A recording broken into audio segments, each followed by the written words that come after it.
छत्तीसगढ़ के मुख्यमंत्री भूपेश बघेल ने केंद्र सरकार पर आरोप लगाया है। मुख्यमंत्री भूपेश बघेल ने धान से इथेनॉल उत्पादन के लिए छत्तीसगढ़ को अनुमति नहीं देने के लिए केंद्र सरकार के खिलाफ नाराजगी व्यक्त की है। मुख्यमंत्री ने कहा कि राज्य में इथेनॉल उत्पादन के लिए बुनियादी ढांचा और धान अधिशेष है। 2 दिवसीय कार्यक्रम के उद्घाटन समारोह को संबोधित करते हुए वाणिज्य उत्सव में मंगलवार को रायपुर में मुख्यमंत्री ने इस बात पर जोर दिया कि छत्तीसगढ़ प्राकृतिक संसाधनों से समृद्ध है और इसमें उद्योग और व्यापार की अपार संभावनाएं हैं।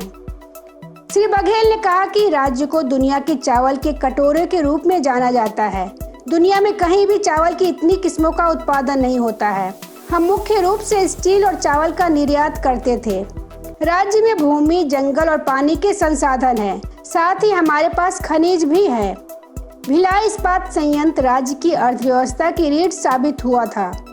यह छत्तीसगढ़ की औद्योगिक यात्रा की शुरुआत थी। मुख्यमंत्री श्री भूपेश बघेल ने कहा कि एक बार हमारे देश में अपने नागरिकों को खिलाने के लिए पर्याप्त अनाज नहीं था। हमें अनाज आयात करना पड़ता था। अब हरित क्रांति के बाद हमारे पास अनाज का अधिशेष है। नतीजतन किसानों को उनकी फसलों का उचित मूल्य भी नहीं मिल रहा है। अब फसलों का वैकल्पिक उपयोग करना जरूरी हो गया है। श्री बघेल ने आगे कहा कि भारत पेट्रोलियम उत्पादों का आयात करता है और अगर देश में इथेनॉल और अन्य पेट्रोलियम उत्पाद बनाए जाते हैं तो हम बहुत सारा पैसा बचा सकते हैं। हम धान, गन्ना और यहाँ तक कि मक्का से इथेनॉल बना सकते हैं। हमने पहले ही गन्ना और मक्का से इथेनॉल उत्पादन के संयंत्र बनाए हैं। हमारे पास अधिशेष धान है। हमने केंद्र से धान से इथेनॉल बनाने की अनुमति देने का आग्रह किया है, लेकिन केंद्र सरकार ने अनुमति नहीं दिया। लगभग 2.5 साल हो गए मैं अनुमति मांग रहा हूँ। क्या यह राष्ट्रीय नुकसान नहीं है? मुख्यमंत्री ने पूछा। उन्होंने कहा कि एक बार बिजली और ऊर्जा के क्षेत्र में उछाल आया था जब कई बिजली संयंत्र स्थापित किए गए थे, लेकिन फिर मांग और आपूर्ति का असंतुलन हो जाता है। अब अधिशेष बिजली है और संयंत्रों को नुकसान हुआ है। उन्होंने ऐसा कहा।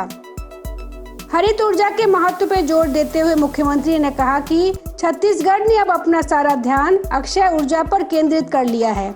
श्री बघेल ने कहा कि हम हरित ऊर्जा की ओर बढ़ रहे हैं।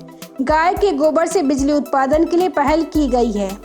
कई समझौता ज्ञापनों पर हस्ताक्षर किए गए हैं। व्यवसायी गाय के गोबर से बिजली उत्पादन को लेकर बहुत उत्साहित है।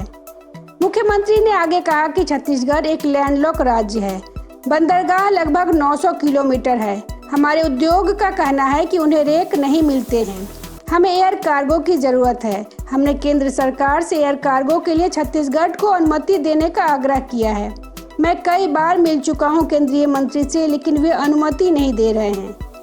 Bureau report, public news.